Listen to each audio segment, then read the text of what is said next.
Air India की आज एक और फ्लाइट जिसे दिल्ली से जम्मू आना था। आपको बता दें कि मल्टीपल एफर्ट्स करने के बाद भी वो फ्लाइट जो है जम्मू एयरपोर्ट पर लैंड नहीं हो पाई, जिसके बाद उस फ्लाइट को दोबारा से दिल्ली जो है वो वापस जाना पड़ा। ये अब तक की बहुत बड़ी खबर है, क्योंकि आपने देखा कि यहां पर अहमदाबाद प्लेन क्रैश की बात करते हैं, एक बहुत बड़ा हादसा हुआ एयर इंडिया की फ्लाइट के साथ, लेकिन उसके बावजूद एयर इंडिया में बहुत ज्यादा टेक्निकल फॉल्ट की अगर हम बात करते हैं उनके प्लेन में, वो ऑब्जर्व किए जा रहे हैं। लेकिन आज की बड़ी खबर आपको बताएं, जिस तरह से मैंने आपको पहले भी बताया था कि एयर इंडिया की बात करते हैं जो टाटा ग्रुप का है, उसे जो है डीजीसीए ने जो है कहा है कि 3 उनके जो ऑफिसर है, काफी सीनियर ऑफिसर्स को जो है वो तत्काल सस्पेंड किया जाए और उनके ऊपर इंक्वायरी भी बिठाई जाए। लेकिन आज एक विमान की अगर हम बात करते हैं, यानी एक फ्लाइट की मैं बात करूं, अगर उस फ्लाइट के बारे में मैं आपको बताने की कोशिश करूं, फ्लाइट 2564 एयर इंडिया की ये फ्लाइट है जो दिल्ली से जम्मू के लिए उड़ी थी। यानी दिल्ली की अगर हम बात करते हैं,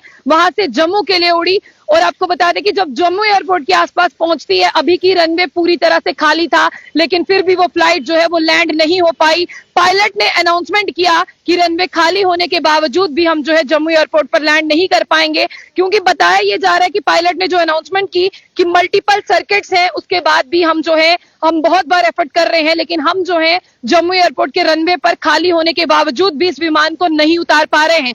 उसके बाद सबसे पहले मैं आपको बताऊं कि ये फ्लाइट जो है वो बैक यानी वापस दिल्ली की ओर चली गई और वहां पर इसकी जो है वो लैंडिंग करवाई गई। बीच में जो लोगों की बात करते हैं वो काफी ज्यादा, जिस तरह से मैं लोगों की बात करूं, वो काफी ज्यादा जो है वो डर गए थे, और लेकिन फिर भी मैं आपको बताऊं कि सेफली लैंडिंग जो है वो हो गई। भगवान का, ऊपर वाले का आप जो है शुक्र अदा करें कि कोई बड़ा हादसा जो है वो यहां पर नहीं हुआ। लेकिन अभी जो मैं खबर आप लोगों को बता रही हूं ना, पूरी खबर क्या है आप वो भी सुनिए। देखिए, पायलट ने कहा अनाउंसमेंट के दौरान कि रनवे पूरी तरह से खाली है, क्लियर है, हम रेडी हैं लैंडिंग करवाने के लिए, पर कुछ टेक्निकल फॉल्ट की वजह से हम लैंडिंग नहीं करवा पा रहे हैं। ये अभी प्रिलिमिनरी अगर मैं बात करूं तो ये मेरे पास वही जानकारी है। उसके बाद जो है पायलट ने ये अनाउंस किया है वहां पर कि हम दोबारा वापस जो है वो दिल्ली की ओर चलेंगे। और आपको बता दें कि एयरपोर्ट अथॉरिटीज को इन्फॉर्म करते हुए वापस जो है वो दिल्ली की ओर जो है वो रवाना हुए। यहां पर अभी ऑफिशियल एक्सप्लेनेशन एयर इंडिया की तरफ से कोई नहीं आया है। पैसेंजर्स को जो यहां पर जो है आपको बता दें असुविधा हुई है अनसर्टेनिटी के कारण, और फ्लाइट जो है वो वापस वहां पर चली गई है दिल्ली। और आपको बता दें कि अभी तक क्लियर रीजन की अगर मैं बात करूं वो बाहर नहीं आया है, पर एयर इंडिया की अगर हम बात करते हैं वो बड़े बड़े सवाल जो है वो पीछे छोड़ रहा है। जिस तरह से आपने देखा कि अहमदाबाद में जो प्लेन क्रैश होता है, कुछ ही मिनट के बाद में वो प्लेन जो है मेडिकल हॉस्टल की बात करते हैं वहां से टकराता है, जहां पर बहुत सारी निर्दोष और मासूम जानें जो है वो चली गई।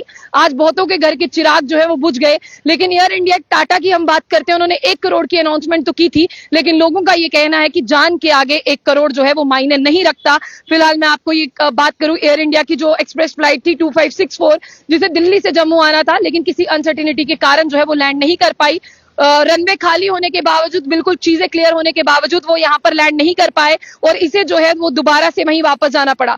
फिलहाल मैं तमाम लोगों से कहूंगी कि अगर आप भी एयर इंडिया की फ्लाइट में जो है सफर करने वाले हैं, आप भी जो है वो देखिएगा, जांच परख के जो है वो सफर करिएगा, क्योंकि यहां पर जिस तरह से आप देखिए अकाउंटेबिलिटी की बात करते हैं, कौन अकाउंटेबल है, कौन यहां पर जवाब दे रहा है। हालांकि यहां पर जो अहमदाबाद प्लेन क्रैश हुआ है जिसमें बहुत सारी जानें चली गई, उस पर इंक्वायरी तो चल रही है, लेकिन ऐसे में देखना यह होगा कि लोगों की जानें इतनी सस्ती नहीं है जो एयर इंडिया को समझ नहीं आ रहा। बहुत ज्यादा वीडियोस जो है लोग सोशल मीडिया पर डाल रहे हैं कि एयर इंडिया के विमान में ये चीजें नहीं है, वो चीजें नहीं है। अगर कुछ टेक्निकल फॉल्ट है तो उसे जो है ठीक किया जा सकता है और ठीक करना भी चाहिए, क्योंकि लोग बहुत ज्यादा पैसे देते हैं, पैसे देने के बाद वो प्लेन में ट्रैवल करते हैं। फिलहाल ये क्या है एयर इंडिया में, ये वही जाने, और टाटा ग्रुप ही इसके बारे में देखे। डीजीसीए ने जो कार्रवाई की, 3 ऑफिसर को जो है सस्पेंड करने के साथ साथ उन पर जो है आपको बता दें कि इंक्वायरी भी हो रही है। फिलहाल इतना ही। आप लोग ये देखिएगा, बड़ी खबर है, जिस फ्लाइट को जो है वो दिल्ली से जम्मू आना था वो वापस जो है वो दिल्ली की ओर रवाना हुई और वहीं पर उसकी लैंडिंग हुई। फिलहाल इतना ही।